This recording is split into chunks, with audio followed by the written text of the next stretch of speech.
जय श्री राम। अब तक हमने सुना कि राम राजा दशरथ और कैकई से वन जाने की आज्ञा मांगते हैं, तो घर की बड़ी औरतें कैकई को समझाती हैं कि इस राम के वन में जाने से तुम्हारा कोई भला नहीं होने वाला। भरत तो राम को प्राणों से भी अधिक प्यारा है। भरत राम के बिना राज्य करेगा ही नहीं, और तुम मान जाओ, राम को वन जाने में से रोक लो। परंतु कैकई नहीं मानती। आइए अब आगे सुनते हैं श्री रामचरितमानस को। उत्तर न देई दुसह रिस रुखी, मृगनी चितव जन भागिनी भूखी। व्याधि असादी जानी तिह त्यागी, चली कहत मति मंद भागी। कैकई कोई भी उत्तर नहीं देती सखियों को, और उन सखियों को ऐसे देखती है जैसे कोई भूखी शेरनी हिरनियों को देख रही हो। राज करत अब देई बिगोई, कि नैसी अस अस जस करहु न कोई। एहि विधि भिल पही पुर नर नारी, देही कुचालहि कोटिक गारी। सखियों ने कहा, ये तो फिर नसीब की मारी हुई है, क्योंकि कैकई जैसा न किसी ने किया है, न कभी कोई करेगा। इस प्रकार अयोध्या के सभी नर नारी विलाप करने लगे और कैकई को गालियां देने लगे। जरहि विषम जर लही उसासा, कवन राम बिन जीवन आसा। विपुल वियोग प्रजा अकुलानी, जन जल चर गन सुखत पानी। नगर के सभी नर नारी गहरे वियोग से ऐसे व्याकुल हो गए जैसे किसी तालाब का पानी सूख जाने पर मछलियाँ और अन्य जल जीव घबरा जाते हैं। और वो सोचने लगे कि श्री रामचंद्र जी के बिना जीने का क्या लाभ है। अति विषाद बस लोग लोगाई, गए मात पही राम गोसाई। मुख प्रसन्न चित चौगुन चाऊ, मिटा सोच जन राखे राओ। अयोध्या नगरी के जहाँ सब नर नारी दुखी थे, वहीं पर श्री रामचंद्र जी अपनी माता कौशल्या के पास गए। उनका चेहरा बहुत प्रसन्न था, मन में चौगुना उल्लास था, और दशरथ जी वन जाने से रोक ना दें, ये सोच रहे थे। नव गयोंध रघुबर मन, राज अलान समान। छूट जानि बन गवन सुनी, उर आनंद दिकान। श्री रामचंद्र जी का मन नए पकड़े गए हाथी के समान था, और उनके लिए राज तिलक उस हाथी को बांधने के लिए एक जंजीर की तरह था। लेकिन अपने लिए वनवास की बात सुनकर रामचंद्र जी बंधन से छूट गए और उनके मन में बहुत उल्लास छा गया। रघुकुल तिलक जोरी देऊँ कहा था, मुदित मात पद नायऊ माथा। दीनहि असीस लाई उर लीने, भूषण बसन निछावर कीने। रघुकुल भूषण श्री रामचंद्र जी ने दोनों हाथ जोड़कर माता के चरणों में सिर झुकाया। माता ने उन्हें आशीर्वाद दिया और अपने हृदय से लगाकर उनके ऊपर से बहुत से वस्त्र और आभूषण न्यौछावर कर दिए।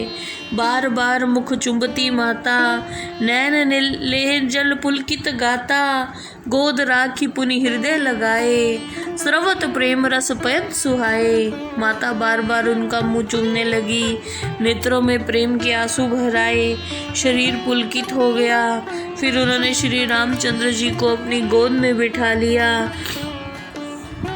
प्रेम प्रमोद न कछु कही जाई, रंक धनद पद बीजन पाई।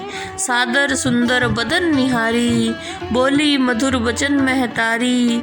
उस समय के प्रेम और आनंद को शब्दों में वर्णन नहीं किया जा सकता, क्योंकि किसी निर्धन ने अगर कुबेर की पदवी पा ली हो तो वो कैसे अपने आनंद का वर्णन करेगा। श्री रामचंद्र जी का मुख देखकर माता कौशल्या बोली, कहूँ तात जननी बलिहारी। कभई लगन मृद मंगलकारी, सुकृत शील सुख सीव सुहाई। जन्म लाभ कही अवधि अघाई। हे पुत्र, बताओ वह आनंद देने वाली और मंगल प्रदान करने वाली घड़ी कब है, जब मेरे पुण्य और शील तुम्हारे सुख का कारण बनेंगे। जेहि चाहत नर नारी सब, अति आरत ही भांति। जिमि चातक चातकी तृषित, वृष्टि शरद ऋतु स्वाति। जिस शुभ घड़ी की सब स्त्री पुरुष अत्यंत दीनता के साथ प्रतीक्षा करते हैं, उसी प्रकार प्यासे चकवा चकवी सर्दी में स्वाति नक्षत्र की वर्षा की बूंदों को चाहते हैं। ताऊ जाओ बलि बेग नहाऊ, जो मन भाव मधुर कुछ खाओ। पितु समीप जब आयो भैया, बड़ भई बड़ बार जाए बलि मैया। हे पुत्र, तुम शीघ्र स्नान करके आ जाओ और जो कुछ मन को अच्छा लगे वही मिठाई खा लो। उसके बाद पिताश्री के पास जाना, अब बहुत देर हो चुकी है। मात बचन सुनी अति अनुकूला, जन सने सुर तरु के फूला। सुख मकरंद भरे श्री मूला, निरख राम मन भवर न भूला। श्री रामचंद्र जी ने माता के वचनों को सुना और कल्प वृक्ष के फूल की तरह उन्हें वो वचन लगे। ऐसे स्नेह रूपी कल्प वृक्ष को देखकर श्री रामचंद्र जी को राज्य का ऐश्वर्य और सुख का लालच भी नहीं फंसा सका। धर्म धुरीन धर्म गति जानी, कहूँ मात सन अति मृदु बानी। पिता दीन मोहि कानन राजू, जह सब बहती मोर बड़ काजू। धर्म के ज्ञाता रामचंद्र जी ने अपनी माता से कोमल वाणी में कहा, हे माता श्री, मुझे पिताजी ने वन का राज्य प्रदान किया है, जहाँ पर हर तरफ से मेरा बड़ा काम बनेगा। आयुष देही मुदित मन माता, जेहि मुद मंगल कानन जाता। जनी सने बस डर पस भोरे, आनंद अम्ब अनुग्रह तोरे। हे माता, आप मुझे खुश होकर आज्ञा दीजिए, ताकि वन में जाते हुए आनंद मंगल हो। स्नेहवश होकर भूल कर भी मत डरना, क्योंकि आपकी जहाँ कृपा है वहाँ पर आनंद मंगल ही है। वर्ष 4 विपिन बस, करि पितु बचन प्रमाण। आए पाए पुनि देखई, मनुजनि करस मलान।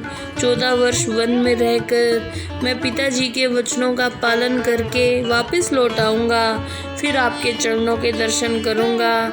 हे माता, अपना मन उदास मत करना। बचन विनीत मधुर रघुवर के, सरसम लगे मातु उर करके। सहमी सुखी सुनी शीतल वाणी, जिमी जवास परे पावस पानी। श्री राम के कोमल वचन सुनकर माता कौशल्या के हृदय में ऐसे बाण चुभे कि वेदना हो गई उनको। उस शीतल वाणी को सुनकर माता सहम गई और सूख गई, जैसे कोई वृक्ष सूख जाता है। कहीं न जाई कुछ हृदय विषादु, मनो मृगी सुन केहरी नादू। नैन सजल तन थर थर कापी, माझे खाई मीन जन मापी। उनके हृदय के दुख का वर्णन नहीं किया जा सकता। जैसे शेर की गर्जना सुनकर हिरनी व्याकुल हो गई हो। उनका शरीर कांपने लगा और नेत्रों से अश्रु बहने लगे। धरि धीरज सुत बदन निहारी, गदगद वचन कहत महतारी। तात पितहि तुम प्राण प्यारे, देखि मुदित नित चरित तुम्हारे। फिर मन में धैर्य रखकर माता कौशल्या ने कहा, हे पुत्र, तुम पिताजी को अपने प्राणों से भी अधिक प्यारे हो और वो तुम्हारे चरित्र को देखकर बहुत प्रसन्न होते हैं। राज देन कहो शुभ दिन साधा, कहो जान बन के ही अपराधा। तात सुनामो मोहि निदान, को दिन कर कुल भ्यो कृसानु। तुम्हें राज्य प्रदान करने के लिए उन्होंने ही शुभ दिन निकाला था। अब वन में जाने के लिए किस अपराध को कारण बनाया है? हे पुत्र, बताओ कि सूर्यवंश को जलाने के लिए कौन अग्नि बन गया? निरख राम रुख सचिव सुत, कारण केहू बुझाई। सुनी प्रसंग रही मूक जिमी, दशा बरनी नहीं जाई। तब श्री रामचंद्र जी का रूप देखकर सुमंत मंत्री के पुत्र ने कौशल्या जी को सब बता दिया और उस प्रसंग को सुनकर वो बिल्कुल चुप हो गई। उस समय की दशा का वर्णन शब्दों में नहीं किया जा सकता। राख न सकई न कहीं सक जाहू, दुहु भांति उर दारुन दाहू। लिखत सुधाकर गा लिखी राहू, विधि गति बाम सदा सब काहू। अब कौशल्या जी ना तो उनको पास रख सकती हैं, ना ही वन में जाने के लिए कह सकती हैं। दोनों ही तरफ से विधाता की गति उनके लिए उल्टी है। चंद्रमा लिखने की जगह राहु लिख दिया गया। धर्म सने उभय मत घेरी, भई गति साप छुछुंदर केरी। राखूं सुतई करूं अनुरोधु, धर्म जाई अर बंध विरोधु। कौशल्या माता की बुद्धि को धर्म और स्नेह ने घेर लिया। यदि वो अपने पुत्र को रोकती हैं तो धर्म का विनाश होता है और भाइयों में झगड़ा बढ़ जाएगा। वो ऐसा सोचने लगी। कहूँ जान बन तो बड़ जहानी, संकट सोच विबस भई रानी, बहुरी समझती है धर्म से आनी, राम भरत दो सुत समझानी।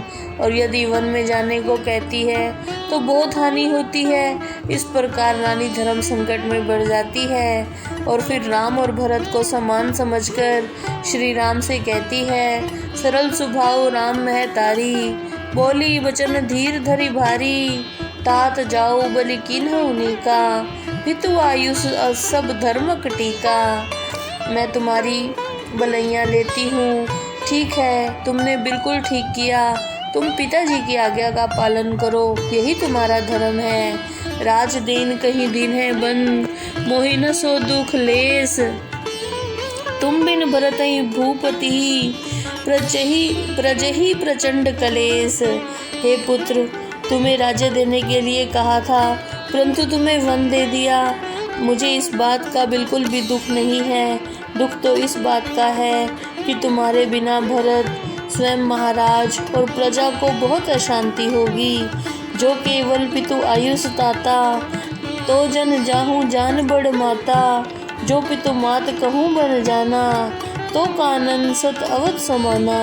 हे पुत्र, यदि पिता ही आज्ञा वन में जाने की देते और माता की आज्ञा ना होती तो भी मैं तुम्हें रोक लेती, परंतु यदि माता पिता दोनों ने वन में जाने की आज्ञा दे दी है तो तुम्हारे लिए वन 100 अयोध्याओं के समान है। पितु बन देव मातु बन देवी, खगमृग चरण सरोहर सेवी, अंत उचित नृपहि बनवासु, भय बिलो की ही है होई हरासु। हे पुत्र, वन के देवता तुम्हारे लिए पिता के समान होंगे और वन की देवी माता के समान होगी। राजाओं के लिए अंत में वृद्धावस्था में वनवास ही होता है, परंतु तुम्हारी अवस्था देखकर दुख हो रहा है। वडभागी बनु अवध अभागी, जो रघुवंश तिलक तुम त्यागी, जो सुत कहो संग मोहि लेहु, तुम्हारे हृदय होई संदेहु। हे रघुकुल शिरोमणि, जिस वन में तुम जाओगे वो वन बहुत भाग्यशाली होगा, परंतु तुम अयोध्या को छोड़कर चले जाओगे। हे पुत्र, यदि मैं तुमसे कहूँ मुझे भी साथ ले चलो तो तुम्हारे मन में संदेह होगा। पूत परम प्रिय तुम सभी के, प्राण प्राण के जीवन जी के, ते तुम कहो मात बन आओ, मैं सुनी बचन बैठी पछताओ। क्योंकि तुम सबके प्रिय हो, प्राणों के प्राण हो, हृदय के जीवन हो, वहीं तुम कह रहे हो कि माता मैं वन को जाता हूँ। यह विचार नहीं करऊँ हट, झूठ सने हूँ बड़ाई, मान मत कर नात बलि, सुरती विसर्जन जाई। इसलिए यह विचार और झूठा सने बढ़ाकर मैं जिद नहीं करती। तुम माता के रिश्ते को बलवान मानते हो, तुम मुझे भूल मत जाना। देवपुत्र सब तुम्हें गोसाई, राखों पलक नैन की नाई, अवधि अम्बु प्रिय परिजन मीना, तुम करुणा कर धर्म धुरीना। हे पुत्र, जिस प्रकार आँखों की रक्षा पलकें करती हैं, उसी प्रकार देवता और पितृ तुम्हारी रक्षा करें। तुम दया की खान हो, अस विचार सोई करहो उपाई, सबई जियत जही भेटऊ आई, जाहू सुखेन बनहि बल जाऊ, करे अनाथ जन परिजन गाऊ। ऐसा सोचकर वही उपाय करना जिससे सबके जीते जी आकर मिल सको। हे पुत्र, तुम प्रजा, कुटुंबजन और पुरजनों को मिलने के लिए जरूर आना। सब कर आसुकृत फल बीता, भयउ कराल काल विपरीता, बहुविधि विलप चरण लपटानी, परम अभागनी आप ही जानी। आज सभी के पुण्यों का फल समाप्त हो गया है और भयंकर काल विपरीत हो गया है। इस तरह से अपने आप को अभागिन मानकर कौशल्या श्री रामचंद्र जी के चरणों से लिपट गई। दारुण दुसह दाहु और व्यापा, वर्णी न जाही बिलाप कलापा, राम उठाई मात और लाई, कहीं मृदु वचन बहुरी समझाई। उस समय उनके हृदय में कठिन और असहनीय दर्द होने लगा। उस समय के माता कौशल्या के विलाप का वर्णन शब्दों में नहीं किया जा सकता। श्री रामचंद्र जी ने अपनी माता को उठाकर हृदय से लगाया और फिर कोमल वाणी से उनको समझाया। जय श्री राम।